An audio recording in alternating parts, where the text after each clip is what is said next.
It was a splendid morning on the island of Sodor. James was feeling very pleased with himself. His red paint gleamed in the sunshine as he sped along the line. He reached the junction just as Percy puffed in with some trucks. James was surprised to see him. What are you doing here, Percy? You should be at the next station by now. You're late. I know, sighed Percy. These trucks have been troublesome all morning. That's no excuse, Percy, snorted James. Nothing should stop us. The Fat Controller relies on us to be on time. Now, if you'll excuse me, I'll be on my way. And James puffed importantly away. Bossy buffers, muttered Percy.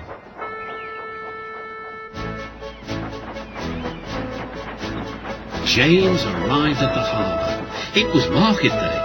The harbour yard was filled with the sweet smell of fruit from faraway lands. The fruit was delivered in big ships. James watched as strawberries, oranges, melons and bananas were carefully loaded into his trucks. Then he set off for the station on the main line.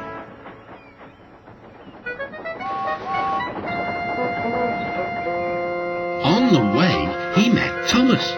Really reliable, that's me, panted James proudly. Pity the same can't be said for Percy. Peep, peep, goodbye.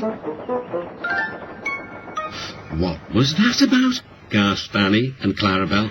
That was trouble. Trouble for James, just wait and see. Percy was back in the yard and busy shunting. He had the trucks in good order and was making up for lost time. But the station master had bad news. What's happened? Asked Percy's driver. James's brakes have jammed. We need Percy's help right away. Percy quickly set off to the rescue. He found James stuck on the line and looking glum. Percy couldn't help laughing. Got yourself in a jam, eh, James? What you might call a sticky situation. Be quiet, said James. It's not funny having jammed brakes. And not very reliable either, teased Percy. I am surprised you let it happen, James. Nothing should stop us engines. That's enough, Percy, said his driver. Can you push these trucks? Of course I can, whistled Percy. There's no time to lose. James has done too much of that already. James angrily hissed steam as Percy was coupled to the trucks. Off we go, said Percy. I'll have to go fast to get there in time. These big engines are so unreliable. Be careful, Percy, called his driver, but Percy was in a hurry.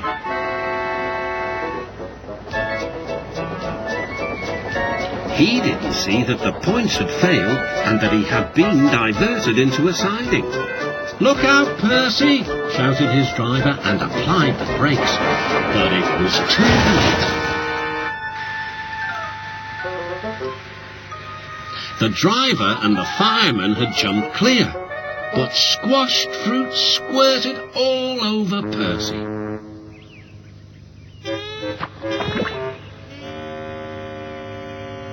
The Fat Controller arrived. Percy, you are not to blame for the points failure, but I do not run a jam factory. Yes, sir. No, sir. And Percy squelched sadly away.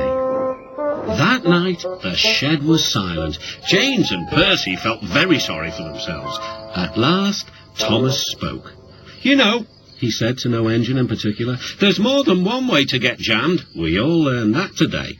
Still there was silence. What's more, continued Thomas, we also learned that sometimes when engines help each other out of a jam, things can still go wrong. So, said a voice. So, finished Thomas, that means we learned a lot today, and therefore, then came a chorus. We're really useful engines after all.